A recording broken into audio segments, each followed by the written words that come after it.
All right, we're coming towards a close end to our session, but our next speaker is an incredible pilot with incredible experience, Captain Robert Meder. Please give me the biggest round of applause.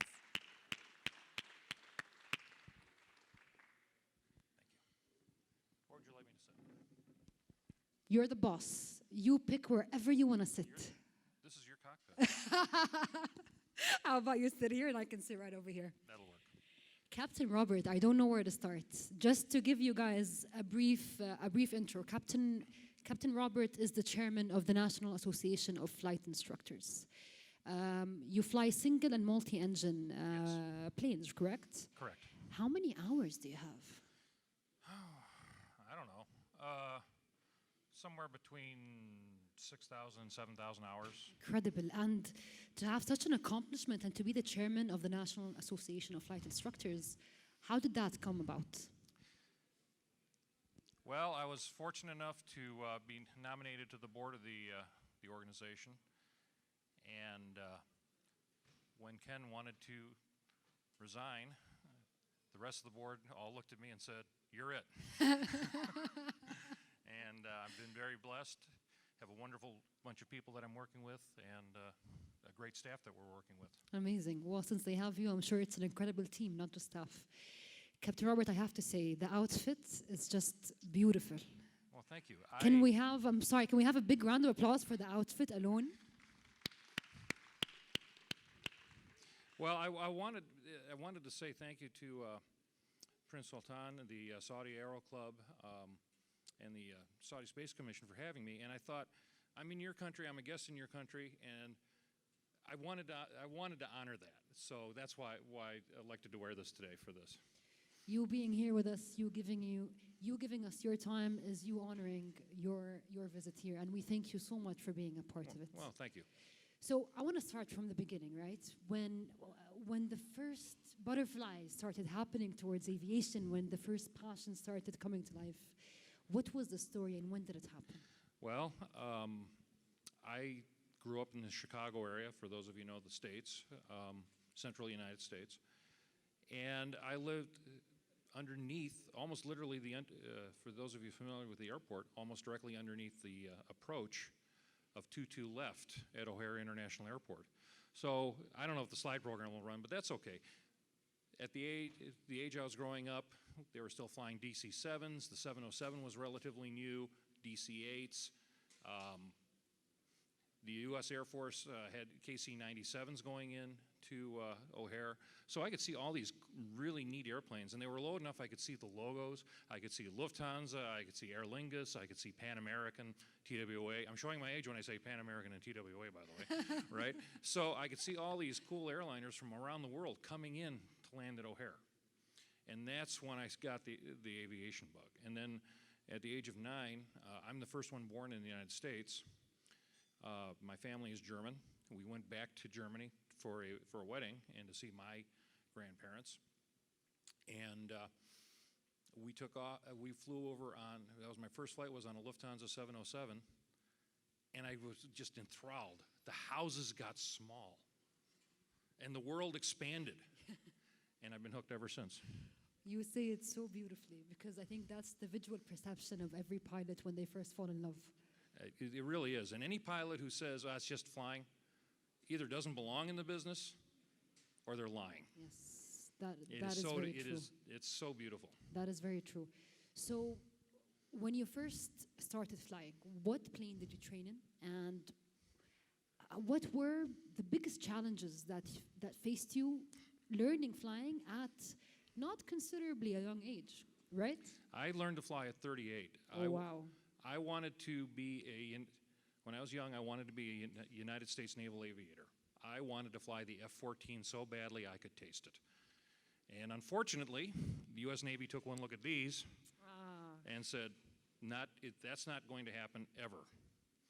So that went away, so I wound up my day career, so to speak, was with a major United States railroad. And moving on from there, one day I was flying an RC model airplane. Well, I'll back up a little bit. not so much the model airplane, but one day I was delayed on a flight on United Airlines. We had a radio go bad, and we had to land in Sioux City, Iowa. And I was talking to the captain. We were both getting ice cream cones because there was nothing else to do while we were waiting for a new radio to come in. And I was talking to the captain about airplanes. I said, I really wish I could learn how to fly. He said, well, why can't you? I said, well, look at these glasses. I can't fly. I can't. They won't let me. And he looked at me and said, what are you talking about? And so he was an instructor at an airport near where I learned, or where I lived. He said, come to Stick and Rudder Flying Club. It's a great club. Learn how to fly. And that's how I learned how to fly, that chance encounter with a captain. And I was that's one of those turning points in life that's just amazing. Now, the biggest challenge, the flying club, I was a little lighter then, but I'm tall. And the flying club had a policy that if the weight restrictions made it, you learned in a 152. That was the training airplane. And the hardest part of me learning how to fly in a Cessna 152 is I have size 13 feet. Trying to get those through the door is a nightmare. But you made it happen. I made it happen. I wanted to fly. If there's a will, there's a way. There's a And will. we just saw that from Captain Jessica as well. Absolutely. And it's phenomenal to see that your will of learning how to fly didn't stop you regardless of age, regardless of glasses. And you continued pursuing that dream. And here you are today, the chairman of the National Association of Flight Instructors. And I'm very fortunate. Growing up, being able to do this at a later age, all my life I've been inspired by the astronauts, the Mercury 7. Obviously, the next 9, I'm showing again my age, and Prince Sultan knows exactly what I'm talking about when I say that. The Apollo program, those are all that. We had a United Airlines captain who lived across the street, all these things. And continuing on, the shuttle program came in. I remember specifically your flight because it was big news in the United States, obviously. I remember being excited by the Enterprise being launched off the back of the 747. So it's always been there. That passion's been there. And the message I would have, and I'm going to ask, we've got a lot of pilots in the room, and you're going to reach out and touch people who are interested. And they're going to say, it's hard, it's difficult, whatever. If you want to learn how, tell your friends who are interested. The only regret you'll have in life is later, I wish I'd done that. Whatever it is you want to do, whatever your passion is going to be. But if it's flying, and if you have friends that are interested in what you're doing as pilots, and they say, I wish I could do that. Well, let's go. Let's go flying. And if there's a young person that's interested, I've seen a lot of kids around here, and it's terrific. Take them up. Let them experience it. And if you feel confident and you feel safe enough, let a child take the controls. Make sure things are safe, but let them take the controls. Let them experience it. Let them see what it's like. Help them realize their passion. Absolutely. Absolutely. And I love the way you say it because it just shows how much you wished for someone when you were a kid to come and take you on a flight. Well, when I was a kid, they all looked at me and said, are you crazy? So, since you're mentioning children's passion towards aviation, I would love to ask you, for every dreamer in this room, and I just met multiple kids when I was having lunch, and they were like, we want to be pilots and we want to be aviators. For all these kids and for all these ambitious youth, what's your advice to them to become pilots? Okay, obviously, be diligent in your studies. Learn the skills that you need. You don't have to be, pardon the pun, you don't have to be a rocket scientist. But you have to be diligent. You have to have the discipline, the learning discipline. Be persistent. Be respectful of your elders, but be persistent. Say, I want to do this in a respectful way and can find a way to make it happen. Okay? Seek out a mentor. Seek out someone. At this age in my life, I had mentors coming through my aviation career, and obviously in my business career, but now through the aviation side. My instructor was a mentor. My first instructor was a mentor. Even now, chairman of an association, yes, I have a mentor, Ken Hoffman. And now Sultan teases him quite a bit, but you couldn't have a better mentor. I've mentored people. So Find someone who can help you through the hurdles. Find someone who can help you through the rough spots. Understand that flying is, there's a saying in the United States, I don't know if anybody here has ever heard it, but flying is the hardest thing in the world to learn, but it's the easiest thing to do. Once you've learned how to fly, it's very easy. You will have difficulty. Work your way through those difficulties because it will make you a better person, a better pilot. You'll learn more about yourself, and you'll learn more about the nature of flying and science and the physics. Most importantly, the beauty. And I think self-confidence for every aviator Absolutely. and for every pilot is just something that you cannot compare to a non-aviator. I have to agree with that. I have grown as a person, both because I'm a pilot and because I'm an instructor. If you get a chance to become an instructor, do it. You will learn more about yourself and other people than you ever thought possible.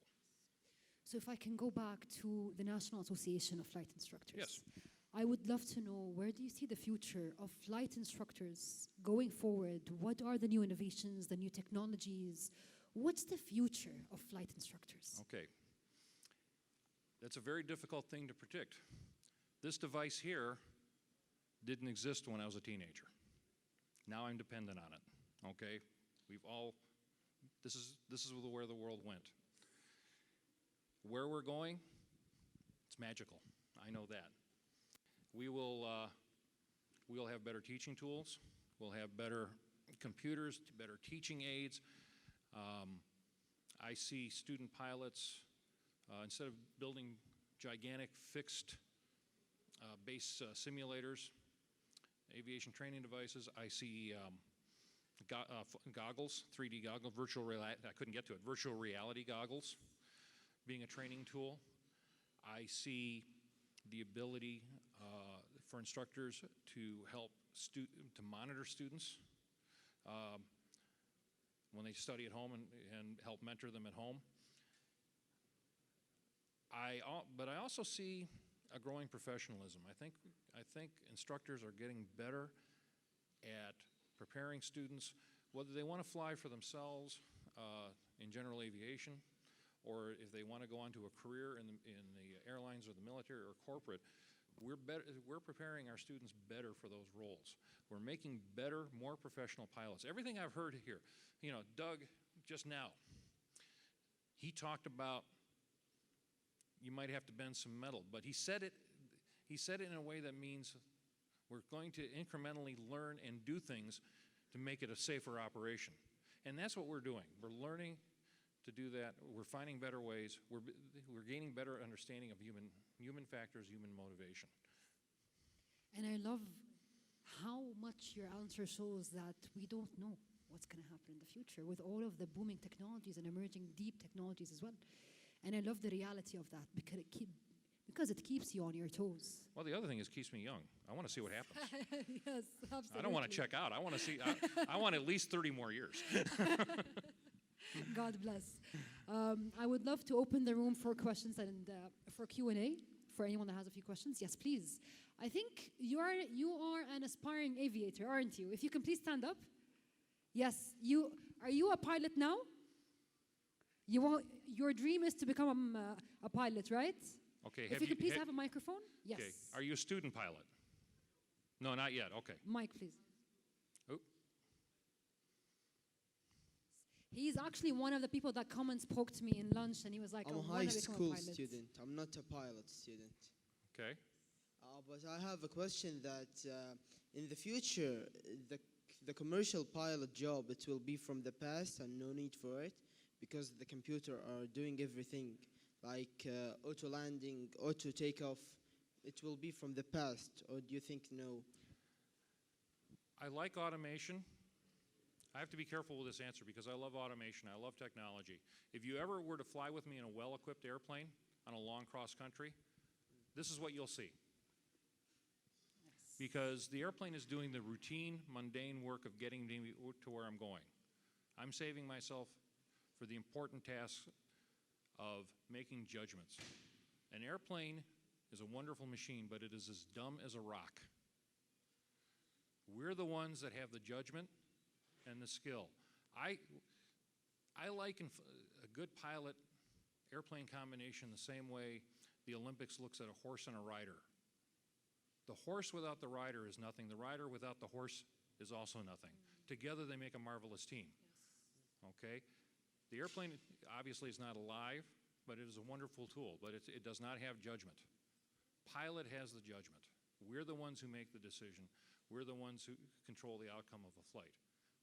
So I see the future of automation as being a tool to help pilots do their job better, more consistently, in a more repeatable fashion, perhaps. But at the same time, trust me, an autopilot will happily fly you into a thunderstorm without even thinking about it. That's why we're here. Does that answer your question? No, thank you. And by the way, I like your attitude. Thank you. I'm not a pilot yet. But I will be a pilot in the There future. you go. Good man. Yes, you will be, inshallah, ya Rab. Allah yahfadak. Any more questions for Captain Robert? Yes, we have a question over there. Hello, glad to meet you again. My name is Abdulaziz. I have a question regarding the foreign instructor pilots. How to get use or benefit from your association? Okay, could you repeat the question a little bit Yes, more I'm slowly? a Saudi instructor pilot, and since I'm not covered by FAA or any US regulations, how to get the benefit of your association? Oh, you want to be a member of NAFI? Yeah, It hurts for about 1 second. You just go on the internet and use your credit card. It's $54. and how to get the benefit of it as a foreign association? We call ourselves National Association of Flight Instructors. I'm glad you brought that up. We call ourselves the National Association of Flight Instructors. That's just because it started in the United States. We're an international organization. We have members on every continent, including Antarctica. There's somebody down there, McMurdo Sound. Oh, wow. You know, that flew. There's some member down. I don't know how the mail gets to him. I don't know how we get the magazine to him, but he's down there. But anyway, so it probably goes to some APO, U.S. military post office box. But no, we're an international organization, and we welcome members from other countries. The national is just a traditional word for it. We would love to have you as a member, and we would love to learn from you. You know, aviation is truly international. How many people, just out of curiosity, let me ask you, sir, how many people do you think are in the air right this very second? As we speak, how many people are up in the air? Few hundreds. 1 million people are in the air in airplanes as we speak. Oh, wow. Does that include passengers and crew members? Passengers, crews, there's 1 million people. There's a city in the air right now. There's a BBC special called City in the Air you should see. Oh, wow. So my point about that is aviation is international. What you can learn and the insights you can bring us, while we bring insights and what we've learned to you, benefits everybody. The United States doesn't own aviation. Neither do the Europeans, neither do the Asians, neither does the Middle East. We're all in this together to do it safely and to learn from each other. And that, by the way, is a message that I heard from the Prince yesterday about this is what is going to foster greater international cooperation and peace. That's the dream. That's been the dream of many aviators for many years. So don't worry about being from here and saying National Association of Flight Instructors. Besides which, I could use the revenue. So we're glad. Thank you for your answer. Thank you. Thank you. Any more questions? We can take one more question right over here. Yes, good afternoon, Captain. Can you tell us more? Can you tell us about the danger of being an instructor and the risk the instructor take to teach new students, and maybe some critical situation you experienced with the new pilots? Okay.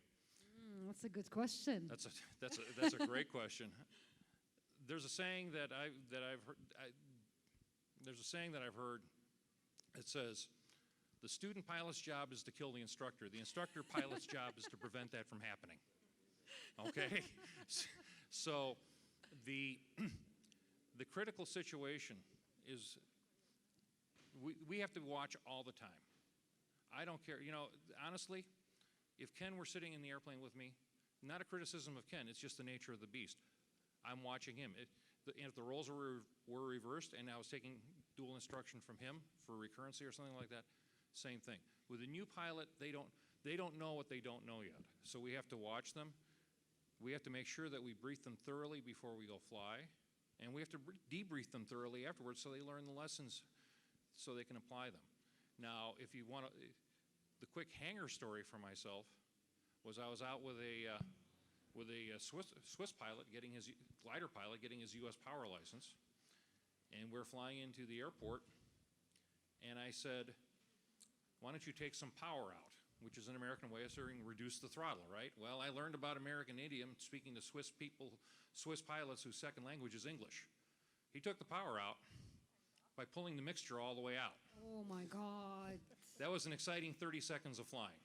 So, yes, those are the types of things that happen. But if you stay on top of it and stay ahead of the student, and understand that every word you say will be taken literally,